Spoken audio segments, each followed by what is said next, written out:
Well, welcome everybody to African Narratives in Arabic Publishing.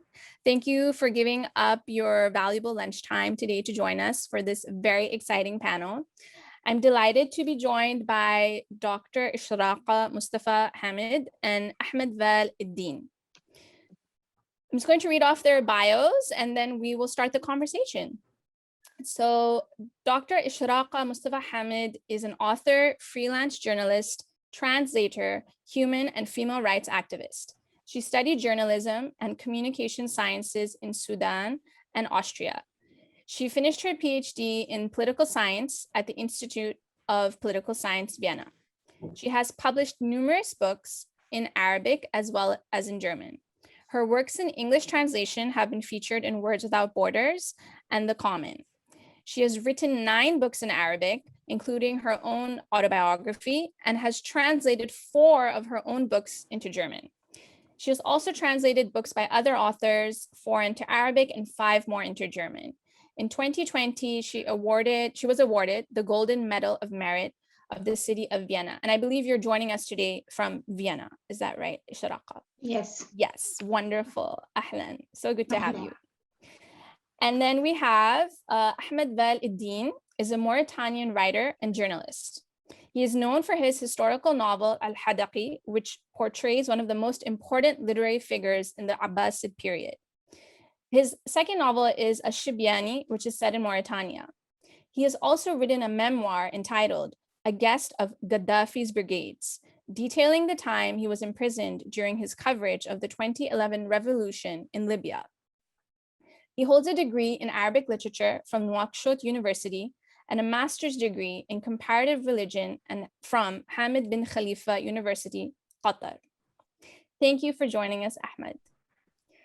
Wonderful. So for those of you who are watching, we're going to have a discussion for about 45 minutes, and then we'll leave 15 minutes for questions and answers, which you can type in your questions in the chat panel, and those will be fed to me, and then I'll relay your questions to the authors. If when asking your question, you'd like to ask a specific author, please write that in the chat panel. Otherwise, I'll just leave it open to either of our guests.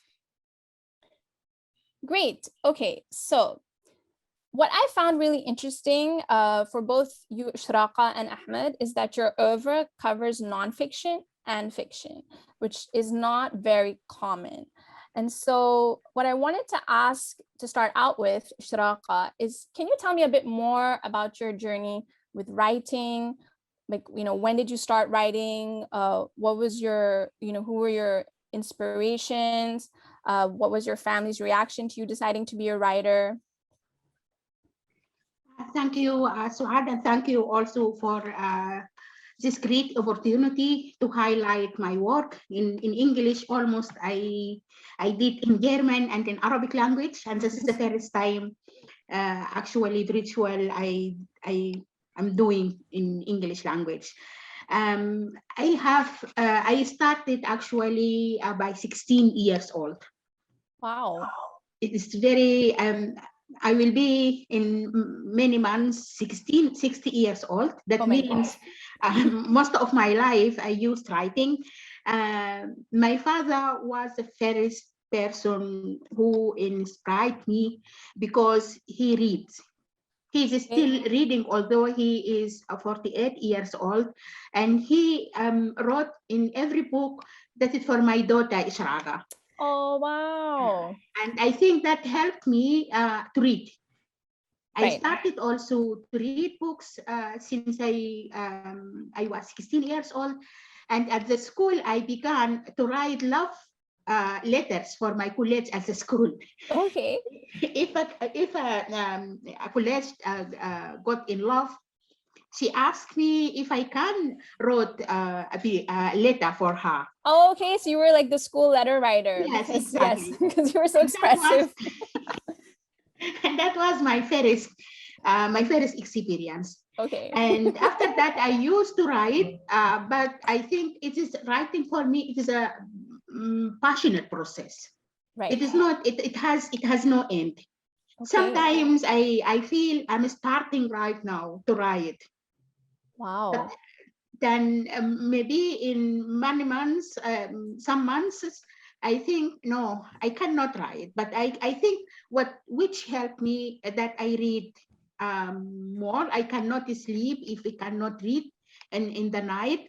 Okay. And I think there's also some women inspired me in as I get elder, like Virginia Woolf, for example, Right. and her books, غرفة للمرء وحده, A room of a one room of owns. my own, and also her book and her stories, because she contributed on my awareness as a feminist, as a Black feminist, as a Muslim feminist. She has played an essential role to be open-minded to the whole world. And then Wow. think in the, of course, also the black writers, female writers inspired. But first of all, as the first Sudanese novelist, Malikat Ad-Dar Muhammad, she has wrote the first novel ever written in Sudan. That was in 40th years, 1947. Okay. But first published as she passed away in about 70 years last century. That means that the novel calls entitled Al-Faraq Al-Arid. I don't know how I can on English in German. That has really did build a critical awareness from me, how to write, how to highlight the subject which I want to do to highlight it. But also things inspired me, like stones, like smile on the face of a stranger's person who I met and never met again. Okay, so there you have like a wide range of inspirations, and I know, as you had mentioned, particularly Virginia Woolf actually features in your writings, which we'll talk about later on in this conversation. You've written some letters to her in one of your books, which was really just an experience for me to read. Yeah, but let's move on to Ahmed. Thank you, Ishraga, for sharing that. Ahmed, could you tell me a bit about your journey with writing? You know, was it as early as Ishraga? Who were your inspirations? First of all, thank you so much for the golden opportunity. Actually, I'm really happy to be here, to be with you, to be with Ishraga, and with the team. Well, actually, I was raised and born in a family that loves literature in general and poetry specifically. Okay. So I think the family, my father, my mother, the family was the most important inspirational figure in this journey. I grew up hearing a lot of poetry, old Arabic poetry. I grew up hearing old stories and a lot of types of, not specifically poetry only, also stories and stuff like that. And also not only the family, actually, where I grew up in the desert in Mauritania, and indigenous language is crucial, is so important. Yes. Because you don't have a lot of things to do. So language can be a refuge. You can seek refuge to language. Wow. Things that you cannot find in real life, you can find them in language. So in this environment where poetry is so important and where language is emphasized on, I think is a golden opportunity for someone who will end up one day as a writer or as a novelist.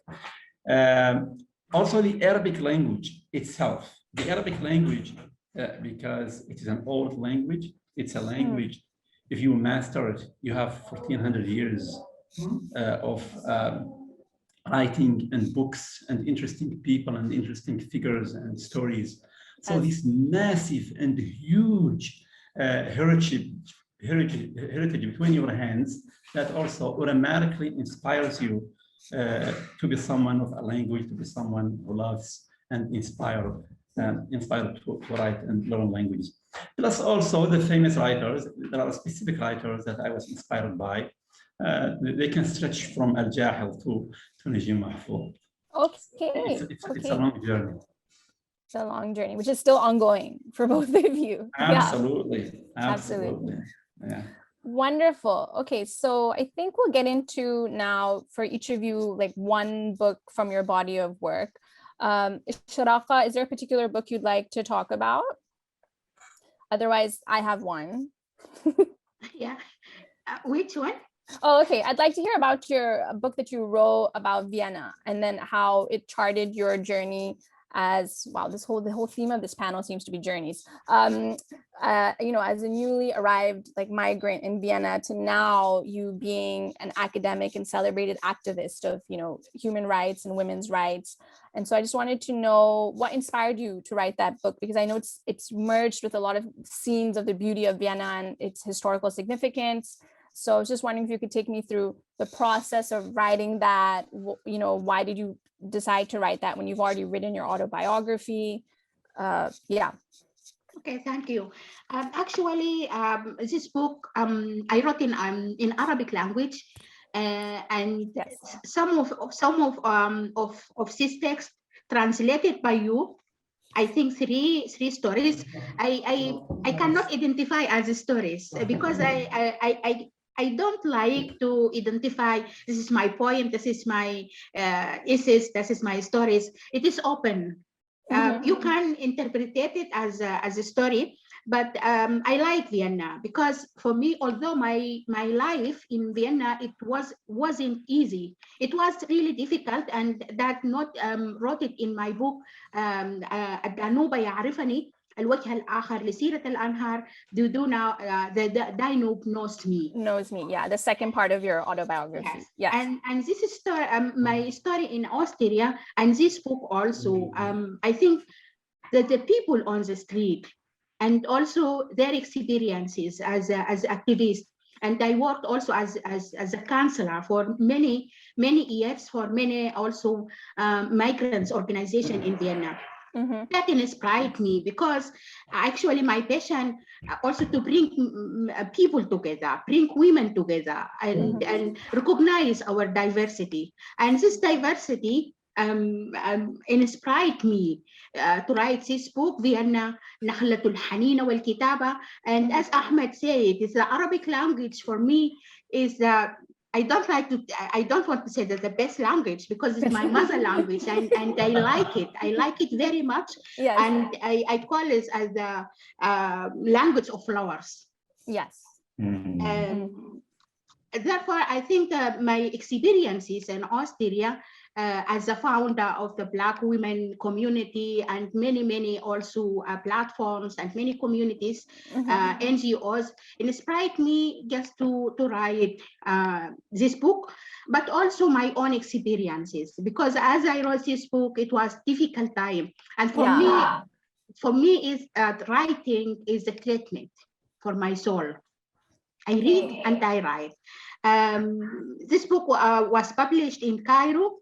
Yes. And really, many people, I didn't expect it that I get many times. I got many times positive feedback. To this book. Yeah, exactly. And I wanted to also just quickly touch upon your autobiography that you wrote, Women of the Rivers, which was translated and featured in Words Without Borders. That how did your family read that? Like, has your family read any part of your autobiography, or once you've written it, do you share your drafts with close friends? How does that work? As I previously said, writing is a process of own empowerment. Okay. I know that in this book, I wrote about my experiences in Sudan in context of women movement, also in the political context. Yes. Because I was active as at the Islamic University, but at the link site. But because at that time we had dictatorship, and that was also my own way to express myself. to give the opportunity to our generation to see it. It was difficult, but it wasn't for me. Everything is possible, but you have to start. And I started as I finished my high degree diploma in communication sciences. I didn't have work. I didn't allow to work because of my political views. And I worked to be a sandwich for my college as a university. That helped me as I came to Vienna also to work on the street, to clean, for example, because for me is that the work, although doesn't has to do with my qualifications and competences, but for me, because my family, family mothers and aunts and grandmothers worked also.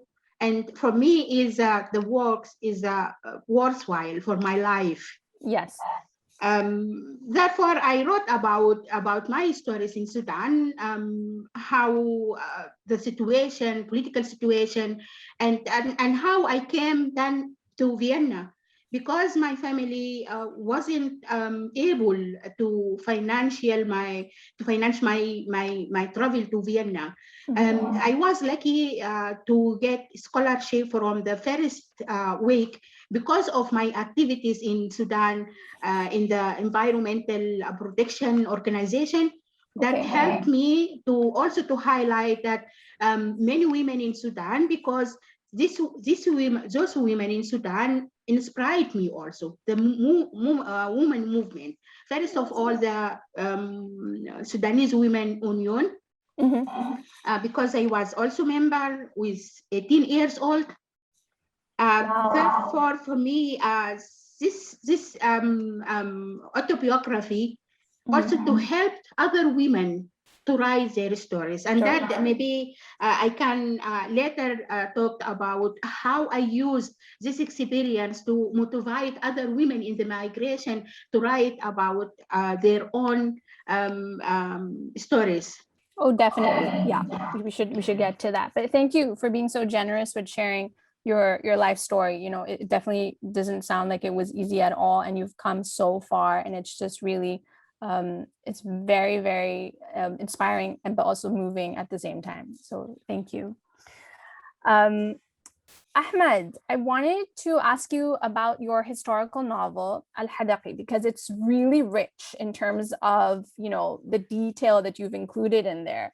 And you said you grew up, you know, surrounded by language and all these stories, which I'm sure included a lot of, you know, stories harkening back to a historical era. And so you already knew about Al-Jahiz, right?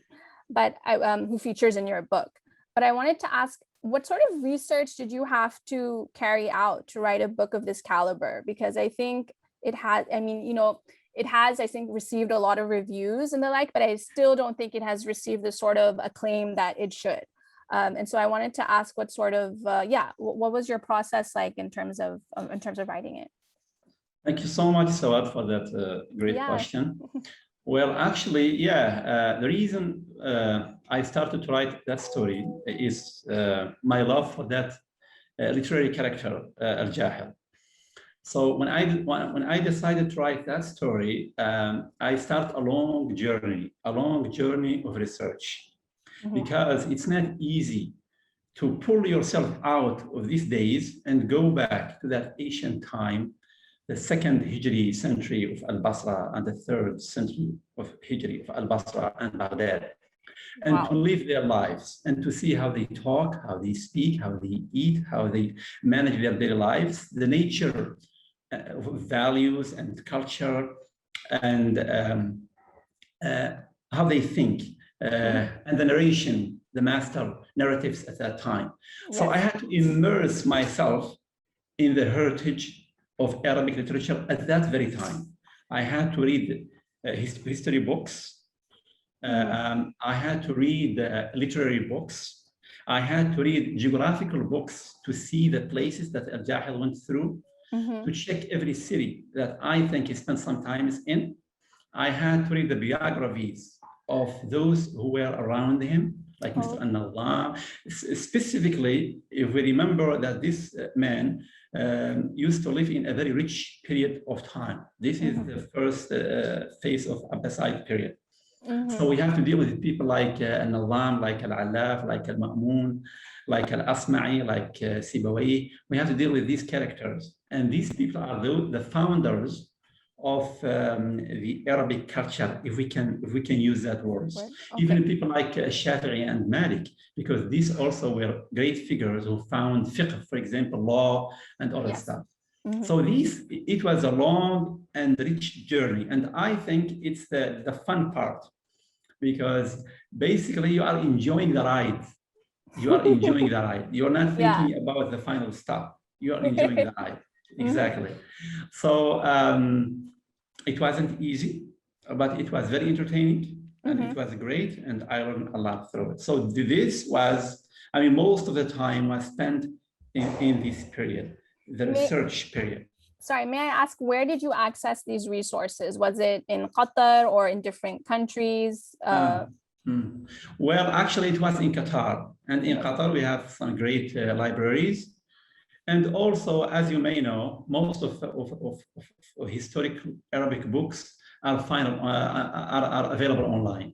Okay. So I visited most of the libraries in Doha, and I had an amazing library on my computer.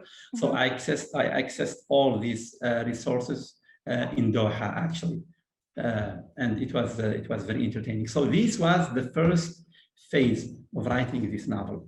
Okay. The second phase of writing that novel was I had to decide regarding specific questions, because to write about Al-Jahil is not an easy task. Yeah. It's not an easy task. This was a very rich person. He left about 12 volumes available in our hands. He was the master of Arabic writing, as you may know. We call him Fatiq al-Nathri al-Arabi. He was the one actually who led the Arabic writing to a new phase. And as you may know, later on we'll find Jahili people who write in a Jahili style. So to study these 12 volumes and to write about his life was so difficult, because you have to choose between two ways. Either you're gonna use his words, sometimes in his dialogue and all that stuff, and that is beautiful, but it has its own challenges. Exactly. Like, how do you make it accessible to? Exactly. For a lot of readers, or you can abandon his words and you write your own in the shade of his thoughts, which is also good, but it has also disadvantages, because you will lose the beauty and amazement of his comparable style and writing. Right. So I had to decide, and plus also in the end, I decided to put about 15% of the novel in our time. Yes. In our time.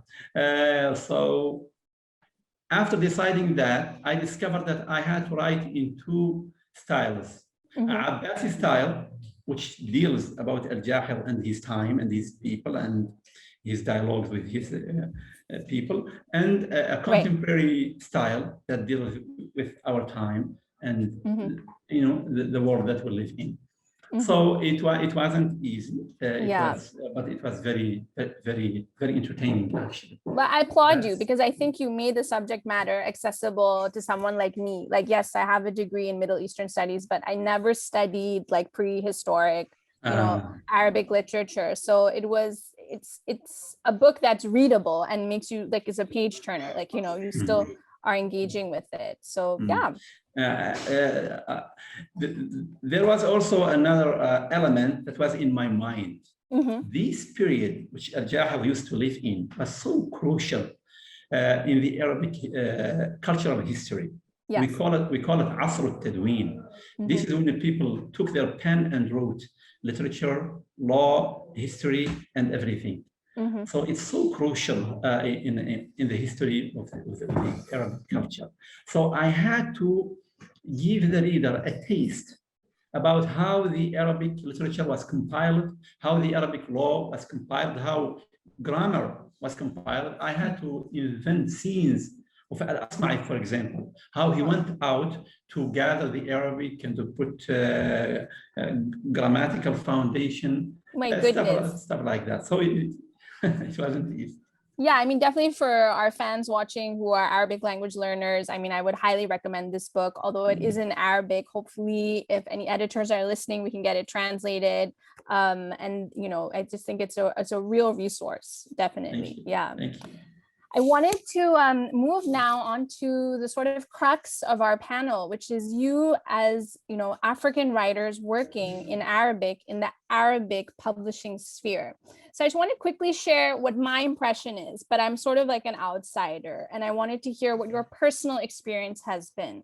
So my impression is, you know, as a translator from Arabic to English, watching the lists of the International Prize for Arabic Fiction and the Sheikh Zayed Book Award, you know, trying to keep an eye on what is being lauded by critics, as well as best-selling books by general readers. I don't tend to see a lot of books by African on these lists if we're excluding Egypt, right? You know, I'm not seeing many books by Mauritanians or Sudanese or Eritreans who are also writing in Arabic. Even when we had the winner last year of the International Prize for Arabic Fiction, who is an Algerian, there was a big, you know, surprise that, oh, it's an Algerian. It's the first Algerian to win the International Prize for Arabic Fiction, right? The IPAF, which is, for those of you watching, it's the equivalent of the Man Booker, which we call the Arab Booker in the Arab world. And so I wanted to ask you, Ishraga, what is your view on this? You know, and what has your personal experience been as a writer from the African continent writing in Arabic? Yeah. It's a very good question, and that I can. This is, but regarding also to the relationship between Arabic countries and African countries. Sudan recognized as sometimes as Arabic country and sometimes as African country. Yeah. Even by in our history, which for me it's bad because to recognize that Sudan is the diversity is very big in Sudan. I published actually my books. I had access to publish my books in Arabic language, but I have to pay. It is really an ordeal issue. You had to pay to get your own books published? Yes. Wow. And where Yes. Majority of your books have been published? I know you said one was published in Egypt. I'm aware. Everywhere. I had to pay. This applied to my books in Austria. I never paid. I became money. Right. And Austria, some books, for example, my first book was awarded by the Ministry Council branch literature. I got money. And that for me was very strange to get money for my books and pay money for the publishers in Arabic country. But I think that has to do also with their situation also, because they want also to survive. Right. And that also has to do how these countries think about the literature. Literature is very important in Europe. In Austria and arts, in Vienna is a city of arts. Vienna is a city of the literature. And I got many scholarships. I wish to get for 1 year, 2 years, just to sit down, to read and to write. Just never got it from an Arabic country, unfortunately. But in Austria, I got many prizes. Some of my books have been awarded. But I think to be money, because I have also to fight for my life here. Right. And you work, you have your own money, but you have to be.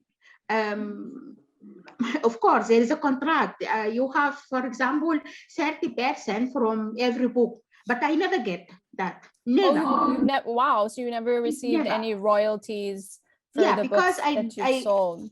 I don't know if that is a good distributed. I hope that.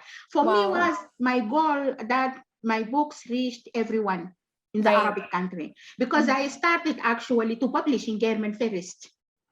Oh, okay. So you wrote in German first. Yes, yeah. Wow. Okay. And then you decided to write in Arabic for publishing. Because yes, there is many possibilities. Many publisher, also here is not easy to find a publisher who interested in the literature, for example, literature in Sudan, or literature of migrants, because I don't like also this classification, because yes, I am a migrant, but I am a writer. Yes, exactly. I'm just like yelling about this, because I wanted to ask that, like, if you've had, it seems like the publishers are like, pigeonholing you. They want you to write about a specific experience because you are a Black migrant. Yeah. Which you are, refusing. Oh my goodness. Okay, I'm really like excited now, but I have to move on to Ahmed. Ahmed, Astaz, please share with us your thoughts and your experience. Okay, well, I think Ishraga explained very well the situation, but I think this problem is due to the fact that, the Arab world is a one world culturally, but it's a 22 countries politically. Right. And this creates a lot of problems in terms of freedom, in terms of disputing books, in terms of the movement of books, in terms of the movement of culture between these 22 countries, in terms of the political sensitiveness sometimes. So this creates a lot of challenges that people outside of the Arab world will find it so difficult to understand. Okay. My experience, actually, I was a little bit luckier than Ishraqa. I did not pay. I never paid anything for the books. Okay. But I did not gain also a penny of these books. They just take them, they publish them, and they play with them. That's the whole story. This is shocking to me, because even as a translator, I'm getting royalties for the books that I've published, and you both are enormous writers. Oh my goodness, I just can't comprehend this. Exactly. This is this is an old story in our region. Let's get back to the first point that Ishraqa highlighted. Yes. She spoke about the challenges that you face if you are an African, for example, an Arab African who's writing for the rest of the Arab world. Yes. Well, we need to remember that the cultural mind is set in the East, if we use the Arabic terminologies, in the East. And this is an old phenomenon. Mr. Ibn Hazm from Al-Andalus about 1,000 years ago spoke about it. He said, at that time, he said, this is a line of poetry. He said, أنا الشمس في جو العلوم منيرة ولكن عيبي أن مطلعي الغرب. I am a star in the sky of knowledge, but my problem is that I rise from the West. Yes. Oh my goodness. Yeah. Okay. Which means, the cultural questions are decided in Baghdad and in Cairo and now in Riyadh, in UAE, in Qatar, in these places. So if you came from the dark corners of the Arab world, like Sudan or Mauritania, or places like this, you might face some difficulties in terms of proving that you are worth of their time. Exactly. Yeah. So it's not an easy thing, but also at the same time, I think it can be a golden opportunity, because we live in the age of multiple identity, overlapping identity. And we represent all these modern phenomena, people like Ishraqa, and so it can be also a golden opportunity, and it opens a lot of doors despite the challenges that we just find out. Right. And so you personally, when you were saying, that you have had some challenges in getting your books published, or were you, but not to the same extent as Ishraqa? No. Yeah, no, actually, I did not face any problem in publishing. Shame. So it was okay. The main challenge was I did not get any Royalties. any money out of it. Yeah. I signed that they will pay me 15%, 20%, but they never contact you after that. But I understand, as she told you, they have to survive also because I mean, the situation is unique in our region. And I think the first sentence that I said can explain that. We have the Arab world is one world culturally and 22 countries politically. And we are also living, turmoil and political, the situation. So that affects everything. I'm just conscious we have about 10 minutes left before we open up the conversation to any questions from the audience. Oh, it says my internet connection. Can you hear me? Yeah. Yes, we can. Okay, great. So I wanted to ask you Ishraga and Ahmed, moving on to what sort of advice would you have for the next generation of writers, right? For Ishraga, whether they're in Vienna with you or writers in Sudan, and for Ahmed, writers in Mauritania or those in Qatar, because that's where you reside, what would your advice be for writers writing in Arabic specifically? Actually, I'm doing so much works for the Sudanese, first of all, female Sudanese writers, and also the migrants in Vienna. In the last year, I am a part of a magazine, bilingual magazine, called Awalim wa Kalimat, Words and Words. Worlds and Words, yes. And I translated for the migrants, not just in Austria, also Sudanese around the world, into German and published. This is also volunteer work. You never imagine that is all the books, just 2 books. For example, I translated during my work at the Penn International Austria. And last year, during this pandemic, I started to interview female writers, and about 22 female writers and creative women in Sudan and outside of Sudan, and interviewed it to highlight their work. And that was on Facebook. Right. And also I have and organized an international virtual conference on March, and invited Suzanne Harris just to highlight which opportunities for the Sudanese women, translation and publishing and so on. One of I think the essential work passionate for me is creative writings, because I wrote my autobiography, and for me it is this literature. I cannot separate it from the politics. Okay. In Europe, because if women has to write by themselves about their stories. Nobody can do that for them, because I love it.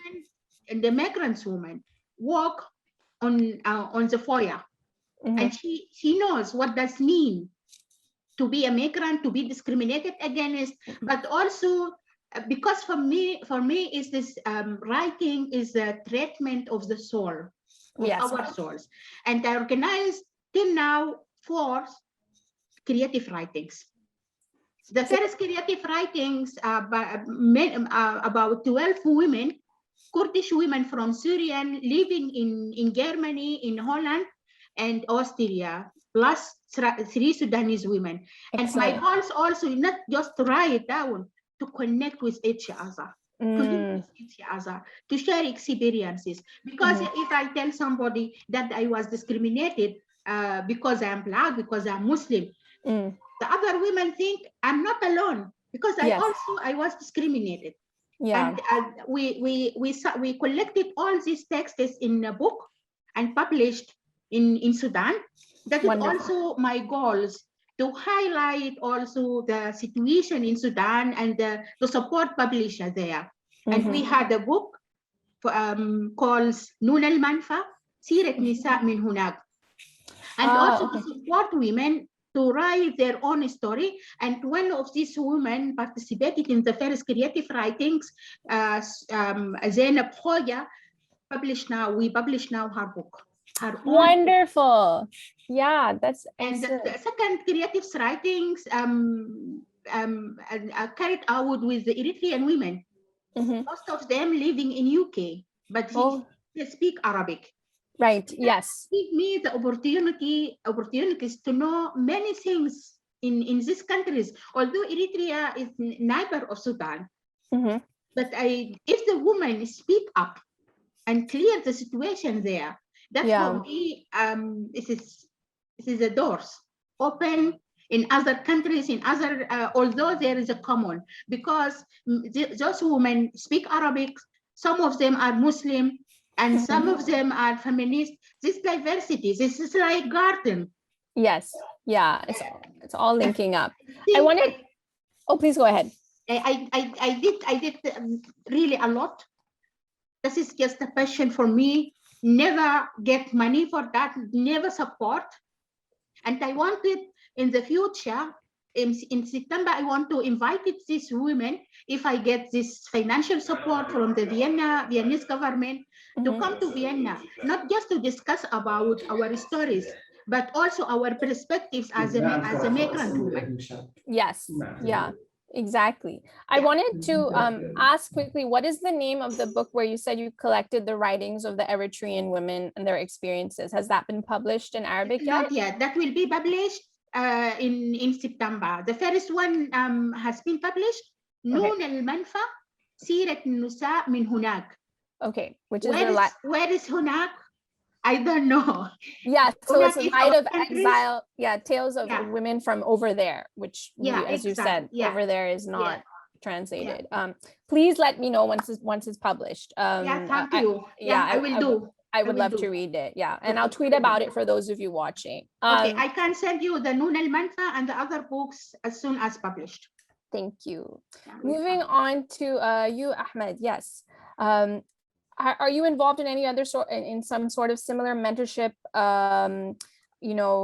programs, or what is your advice for writers who are up and coming these days?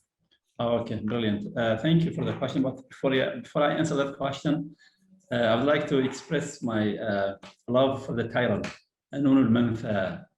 Yes, Salam. I really like that one. So thank you. Yeah. So,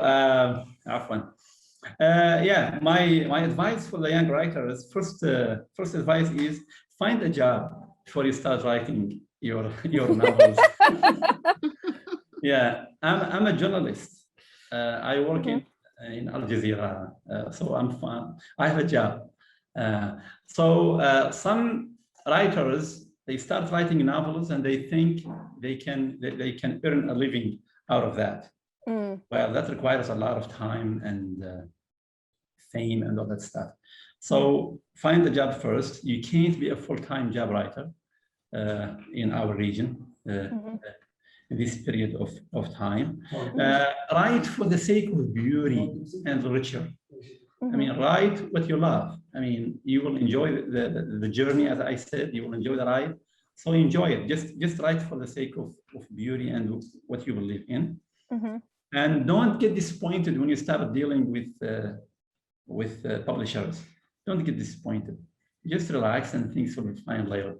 So I think these are the most important advice that can come to my mind for the young writers. Wonderful. We received a question from the audience for you, Ahmed, which I'm just going to read out, which says, to what extent did Al-Jahiz's discussions about race and Africa, for example, Fakhr al-Sudan wal-Baydan, enter into your thoughts / perspective on him? Well, I think Al-Jahiz's text on this subject is amazing, and it hasn't been studied enough. And I was conscious of that. I read, of course, his Fakhr al-Sudani al-Baydan, And I studied his perspective in the context of his time, because Al-Jahil, we need to remember that this man used to live in a cosmopolitan city at that time called Al-Basra most of the time.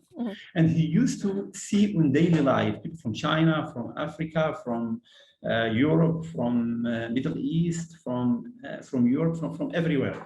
So he was a cosmopolitan writer. And because of this environment, he was able to write on the tongues of all communities and all creeds. I mean, he represents all the narratives of his time. So I think when you read Al-Jahil, you must be very, very conscious of that, because not necessarily whatever Al-Jahil wrote was his opinion. Not necessarily. He was a type of journalist of his time. So he will write what people believe. Okay. How Africans look to themselves, and he will explain it very well. And he will write on the tongue of a woman, for example. And then he will write on the tongue of etc., etc. So, but that is so important, and it played a role in Al-Hadaqi, and you can find passages of it in it. Okay. Thank you.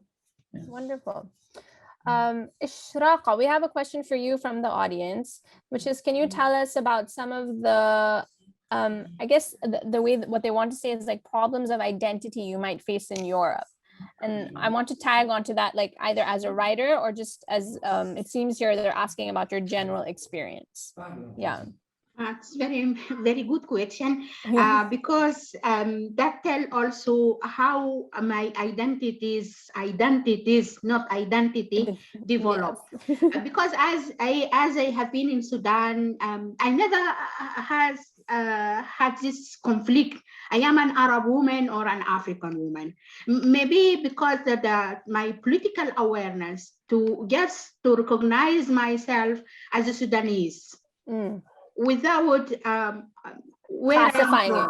Yeah. But I face this problem in Europe. I face this problem in Austria, and I wrote about that in my book, The Dine of No Smith, how my identity is developed. It was a really very hard process, because sometimes some Arab people don't recognize me as an Arab, because my face and I look very different. You are from Africa, and that also by the some African people, you are Muslim, you speak Arabic language, you aren't an African woman. And I ask myself who I am. And but as I started to know some Black women in Vienna, we were at that time a few women, not more than 7 women at that time. Wow. And I started to recognize myself as a Black woman, as a political term. And that was for me as I find myself, my freedom. But very interesting that my creative identity, that is the big freedom for me. Yeah. I never see that this difference. You are white, I am Black. We are writers. We are creative people. We work for the peaceful world. But my position is still as a Black, as a Muslim, as a Sudanese, as a writer. As a writer, yeah. But also in Europe, the question also was, where are you from? You are from I'm from Sudan. Yeah. South or north? And that is really terrible. I'm Sudanese. But now I say I am a global woman. Global citizen. I love it. The global woman with the global rose garden. Global rose garden, yes. And a few bread. Thank you. Ahmed, so this question is not from the audience, it's from me. So I wanted to ask it to you anyways. If you could kind of tell me, because I'm sure it wasn't, it's an experience which is difficult to relive, the memoir that you wrote about your time being imprisoned for covering the 2011 revolution in Libya. If you could just, tell me a bit about why you decided to write that book, and, anything else you want to add on it. Yeah. Well, actually, I was a Jazeera correspondent in Johannesburg, based in Johannesburg. I used to cover the southern part of Africa. And then I was deployed to our headquarters in Doha. So, and when I arrived in Doha, the Arab Spring started, and the revolutions started in Tunis, Libya, Cairo, and all these places, Yemen. So, and Libya actually in these days was the big story. So I decided to go there. I wanted to see the elements of history, the chemistry of history, the crucial moments of countries when they take turn. I want to see these things for myself. I was so inspired to be there among these people who were shouting, asking for freedom and asking to get rid of 40 years of Mr. Gaddafi's rule. So I was so keen to be there, to hear their voice, to allow them to speak, and to be a witness, and to be a writer of the first draft of that period. So I decided to go there, and we went to Libya. Of course, we did not go there through the door gates of Tripoli International Airport. So we sneaked through Tunis. And after getting there, we were detained. Just upon your arrival? No, 3 days after my arrival, 4 days. After working 4 days, 4 full days actually, and I witnessed some amazing scenes that I will never forget actually. So we were detained. I was with a producer and a cameraman, and it was a very difficult experience. You know, it's not easy to be detained by Gaddafi. Generally, especially in that very specific time. So we were in prison. We were in solitary confinement for 2 weeks, and then after that we were moved to another stage.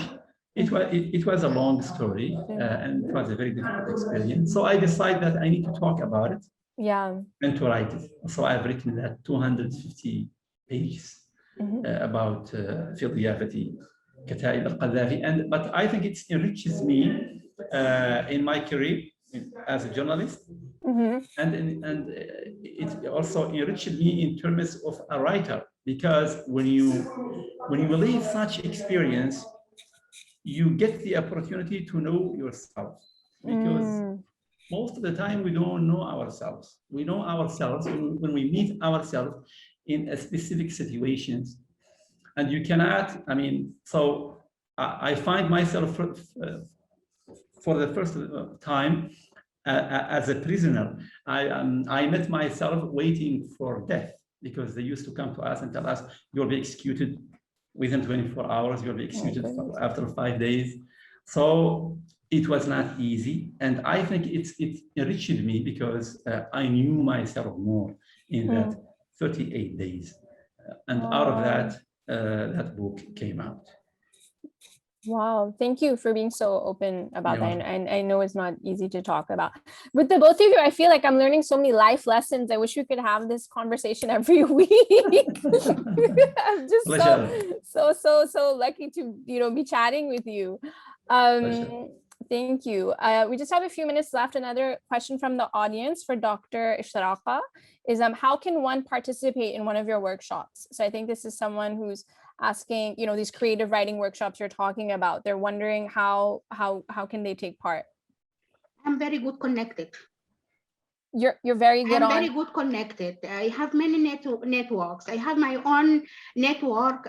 There is about 300 women from different activism branches. Right. Like I wrote, for example, very interesting that the second workshop, creative writings, will be with the Black women in German language.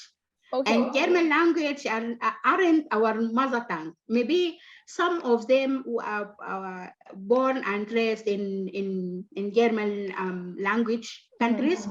But I read a woman. I'm very good connected on Facebook. On Facebook. Okay, so they can contact you on Facebook. Yes. Yeah, exactly.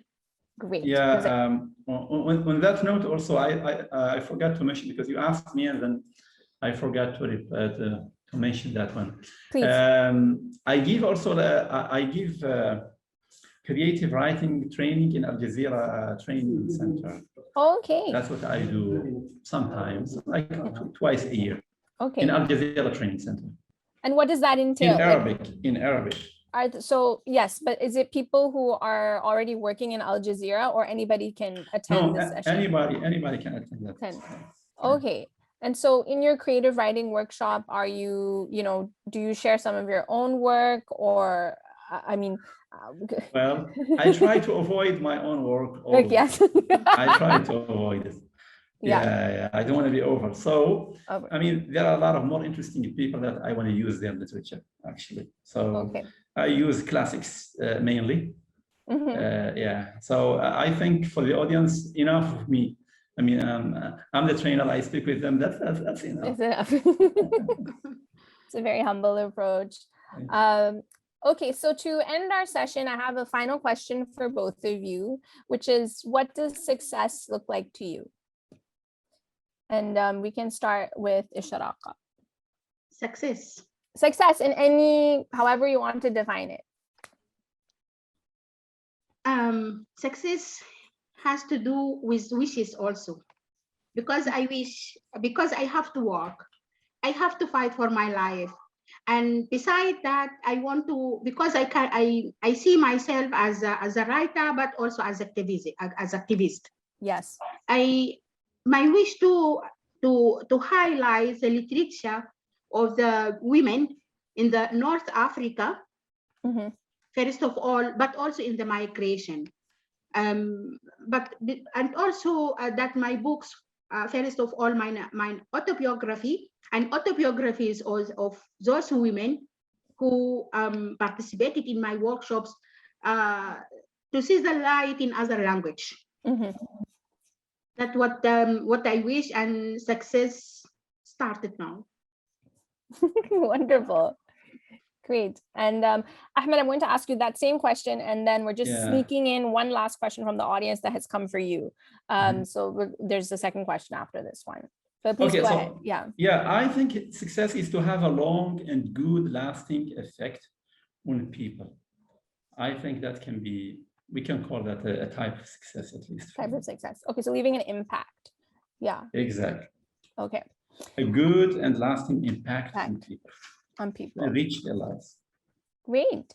The question we have from the audience is, can we hear from you, Ahmed, about how you view the literary scene in Mauritania, and to what extent do you still feel connected to other Mauritanian writers?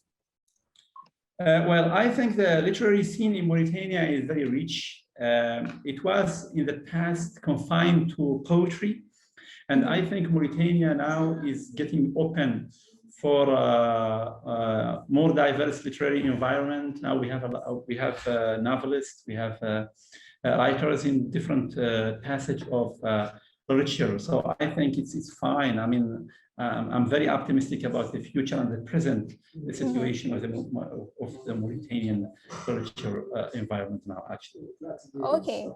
And the second part of the question was, are you still, like, to what extent do you feel connected to other Mauritanian writers? Well, I think I'm just like Ishraga, I'm well connected. Almost I know all of them. I mean, all Mauritanians are 4 million, so it's not easy to know all the literary figures. Yeah. Okay, great.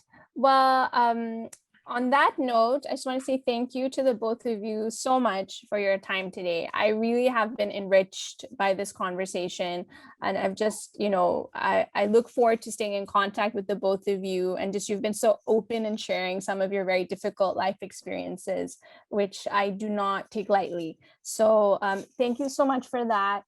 And a final word from me is a quick plug, which we mentioned earlier in the chat, is that there's an anthology coming out from Strangers Press entitled Mo'at, which is a play on the words les mots in French and kalimat in Arabic, which includes some of Ishraga's work in English, some of her letters to Virginia Woolf, as well as we have two other Mauritanian writers in there. That's Ahmed and Mariam Hamoud.